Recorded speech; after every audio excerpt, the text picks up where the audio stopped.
Box to box overlap and SA, the Springboks, take on world number 1 Ireland. I was going to start this video by saying how I'm thanking Jacques Nienaber, the Springbok coach, for releasing the squad early. The squad came out like 2 days ago. Feels like 2 weeks. 2 days ago. The game against Ireland is in 2 days, so the squad came out early. I had just made my notes. I'm going to make a preview for South Africa. And then literally 19 minutes ago, the Ireland squad drops. So we're getting a 2-for-1 special. I was ready to just do the SA team, but now we get Ireland as well. So without further ado, we start off with our front rows. I'll do both teams. I'll be doing like sections. I'll do like front row locking partnerships like that. So front row for South Africa, you have Stephen Kitchoff, Mbongi Bonambi and Frans Malebe going up against Andrew Potter, Ronan Keller and Tad Farlong. That is going to be a very dope battle. Then locking department, we have giants, right? Eben Etzebeth, Franco Mostert going up against Ireland's Tad Ban and James Ryan. Ban has now played. This is going to be his second game at lock. First game he started at number 6 at flanker.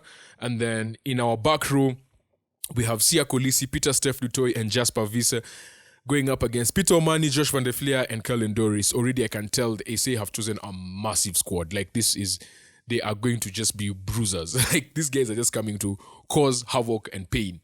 For Ireland, I think it's been more or less the same team that's played the first 2 games. This is going to be a third game in a row. I think for SA it's a third game in a row as well, but second game they kind of rested almost like key players, right? Like the likes of Kolisi didn't play, Etzebeth didn't play, Faf didn't play, Libok didn't play, and all those guys. Speaking of Libok, he starts at 10 alongside Faf de Klerk, who's the scrum half for SA. And then Ireland, Jamison Gibson Park is back. And Johnny Sexton is at 10. Obviously, last game, he broke the record for Ireland, record point scorer. He's also the captain this time around. Then, Battle of the Centers. This is where I thrive. Damien Dialende going against Bandi Aki, arguably player of the tournament. Most points in fantasy this year.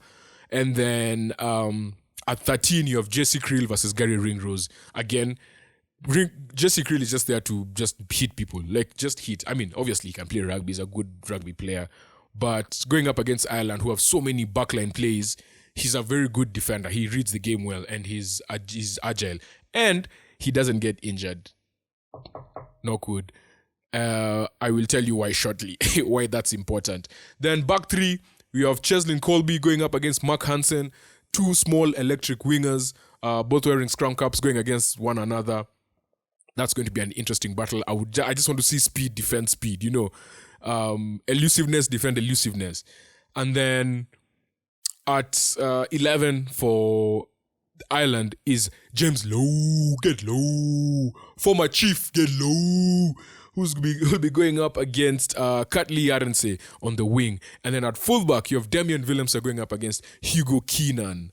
On the bench, oh wow. Looking at this bench, South Africa has chosen 7 forwards and 1 back. I'm not even lying. 7 forwards and 1 back against the world number 1. Dion Fourie, Oxenche, Trevor Nyakane, your forwards, your front row. Jean Klein, Achis Nyman, Marco van Staden, Quagga Smith. We are still counting forwards, eh?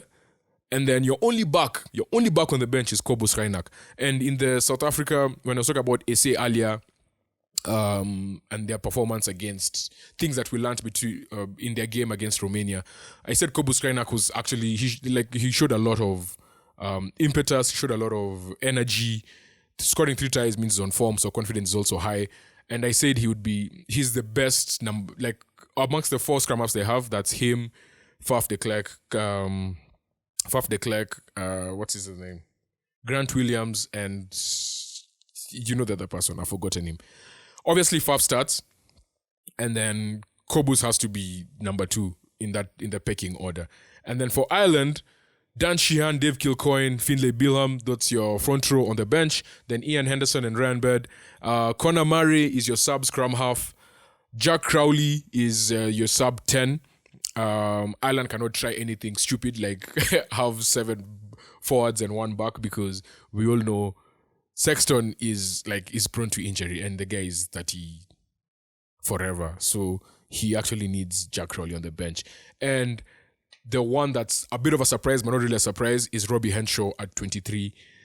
Finishing up the bench, I thought Robbie Henshaw would start this game, but the form that Bandiaki has shown, I thought he'd start because you also need to start doing some rotation, right? Because they've played 3 games in a row, and these are World Cup games. They're not just normal club games. So I thought at some point they'll bench Bandiaki for Robbie Henshaw. But this is a big game, and Bandiaki has shown to be one of the most informed players in the World Cup. So you can't bench him. He has played his way into the squad. He's giving the coach a selection headache. The other reason why I was saying Jesse Krill is important is because, as you have seen, they are going with a 7-1 split on the bench. So you can't select backs who are prone to injury or who have injury history, right? So Jesse Krill, good thing is that last game, did he play last game? I'm not even sure. But they've managed the minutes well. So he can really go hard at it, knowing quite well that their bye is coming in. The bye is coming in they have a game first and then they have a bye just before the quarterfinals. So yeah, he can go hard, play hard, doesn't get injured, and that 7-1 split is going to work in their favor. So yeah, those are the squads. Prediction, who's going to win this game? Tough question you ask, Mr. Ndege. I don't know, man. Number 1 playing number 2. Ireland can score.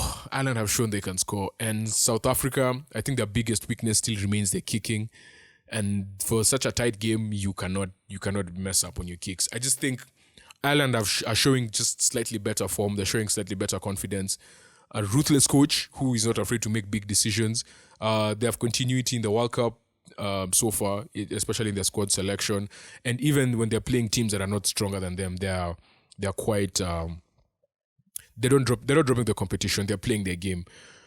For South Africa, their scrums have been really good. If they win the battle at the scrum, I feel like they'll win this game. Again, for them, set pieces will be the key. Lineouts, scrums, and they need to make sure Ireland don't get on the front foot. One thing with Ireland is the moment they keep getting across the gain line, then you have a big problem, yeah? Because they are relentless. And their racks go for... I'm almost sure their racking speed is probably one of the quickest in the World Cup. Because, as we had said in their last game, or in the Ireland versus Tonga recap, when they beat Tonga 57-16, I think it was, one thing they do is, by the time the player even hits the ground, that the guy clean, they have that aerial clearance. That guy is already there and clearing, And they're so quick at that. So that means the scrum gets quick ball. So if you don't set up your line on time, if you don't pressure them high enough, like if your line speed is not quick, then you'll be in trouble. Whereas for South Africa, on top of that, for South Africa, they are quite physical. They have chosen a big squad, like the battle of 6, 7, 8 of Franco Mostert, Siya Kolisi, and Peter Steff against Peter Omani, Josh van der Fleer, and Kalen Doris is going to be the key. So the 2 places that this battle is going to be won, actually 3, in your back row, then in your front row, Kishoff, Monambi, and Malebe against Porter, Keller, and Falong. I still think not having Malcolm Marx is not... Monambi is an able and capable replacement, but he's not Malcolm Marx. Let's just get that straight. He's not Malcolm Marx. And then obviously at center, Demi Dialende versus Bandiaki. Those are the key places that, whoever dominates 2 out of those 3 wins this game. And the way I'm seeing it, I'm seeing South Africa dominate the 6, 7, 8, probably. And then the 1, 2, 3 is like a 50-50. And I see Ireland dominating the 12, 13. So, again, goal kicking. Comes down to goal kicking. So, for that reason... Even those 3 things, they are tied, right? I just say, I don't trust South Africa's goal kicking. So I'm going to go with an Ireland narrow win. A very narrow Ireland win. Oh, am I though? Yeah, I'm going to go with a narrow Ireland win. Let me just say that. But I wouldn't be surprised if SA prove me wrong and go ahead and actually win this game by 10 points. So, all I know is that I'm excited. I can't wait to watch the Springboks play against the world number 1 side. I think it's been a while.